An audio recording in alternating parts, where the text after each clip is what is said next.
Pattu from FreeFinCal, and in this video, let's discuss what return can I expect from a mutual fund SIP.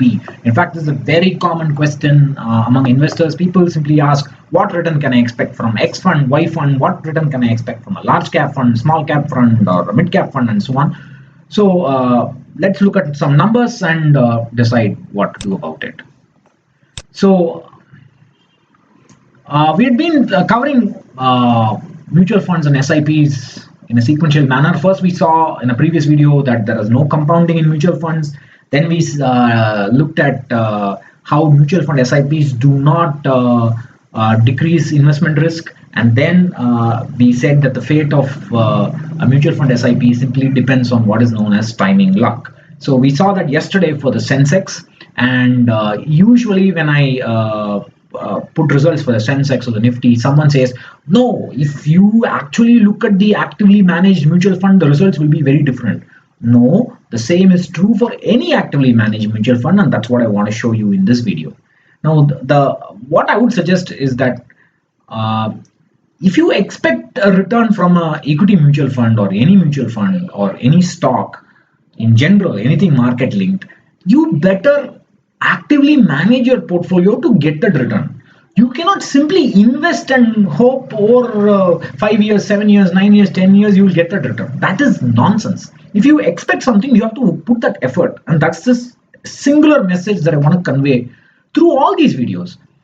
Now, my suggestion is that please stop expecting returns. Don't expect 10%, 15%, 20% returns. Please have a target corpus with a clear goal in mind. That is so much easier to achieve. We will talk about that.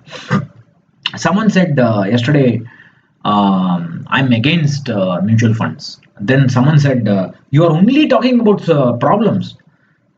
What is the solution? In every one of my videos, I had always talked about solutions, but here again, I will talk about solutions. I am not against mutual funds. I am not against mutual fund SIPs. I have said this again and again. 60% of my net worth is in equity mutual funds for my retirement, for my son's education. I invest in mutual funds every month. I have no problem with SIP investing. I have no problem with mutual funds at all. I do not have any return expectations from mutual funds because I have a clear goal and a clear target corpus. I have an asset allocation and I manage my portfolio. All I am saying is, please do not blindly invest looking at some advertisement, looking at some pamphlet which says 23% return, 25% return, and have expectations without effort. That is completely wrong. That is my only point. Please do not watch half my video and comment something saying I'm saying the truth about mutual funds. Mutual funds are a fraud and so on. I'm not saying all that. I am a mutual fund investor. I have benefited immensely from mutual funds. There is no need for an investor to get profit from a mutual funds with compounding. There's no need for compounding. There's no need to sell that kind of a power of compounding idea. There's no need to make things simple. Someone said you're scaring people. People are just starting to invest in mutual funds. How will they invest if you scare them? Well, let them be scared. We should not hush up reality so that people will invest. That what kind of financial literacy is that, right? We have to talk facts and discuss what has to be done. So yesterday I talked about timing luck in SIPs for a Sensex. This is Franklin India Blue Chip. This is one of the oldest large cap mutual funds, actively managed large cap mutual funds. Every one of those white rectangular dots or white diamond dots that you see is a 5-year SIP return.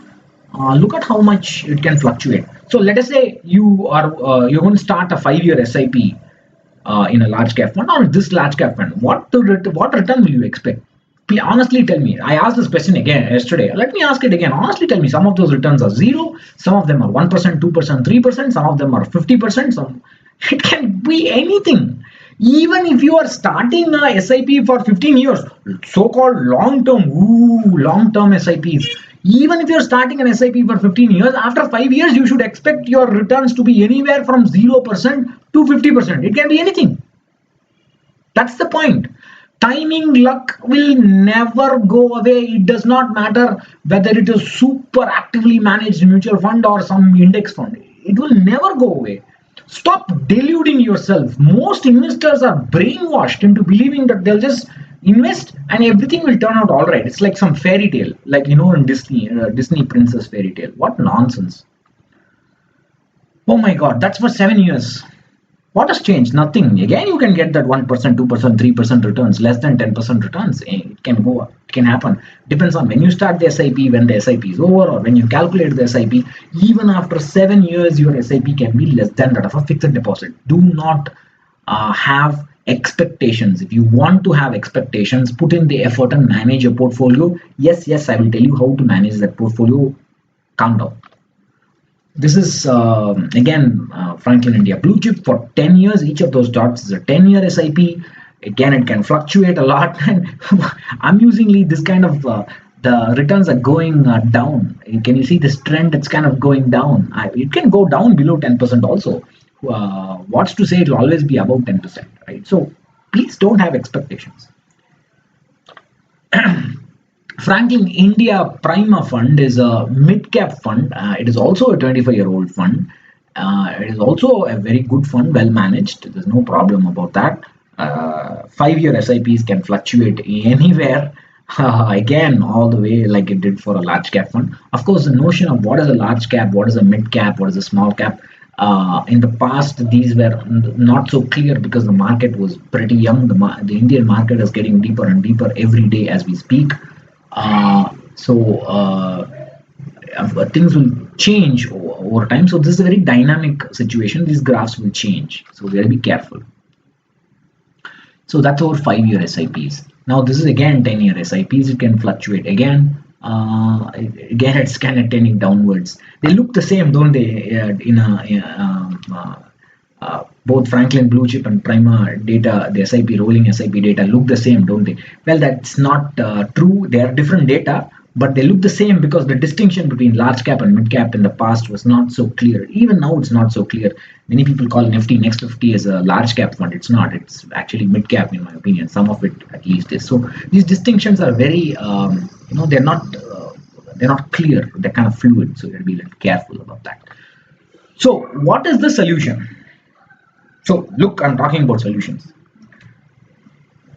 Don't have a target return, have a proper asset allocation. Let's say you have a 15-year goal and you're starting with 60% of equity exposure and 40% of fixed income exposure. After let it run for the first few years, then after 5 years, step down the equity to 40% and then step it down to 20%, 10%, and then gradually zero. Do not wait until 12 years and then reduce the equity to zero. That kind of nonsense, all kind of bullshit advice is being propagated. There's no what is the logic behind waiting for 12 years for a 15-year goal and then switching it to zero? Please step down equity exposure well before you need the goal. See, you're reducing 60 to 40% at year 5, whereas you need the money after 10 years. So if you did this, I have shown in a video, I'll link it here. If you did this, whatever timing luck is, whatever the sequence of return is, at least for the past sequence of returns I have seen, the target corpus was always achieved. This way you can sleep more peacefully. Every year you have to reset the portfolio. So let's say you start with 60% equity and 40% debt.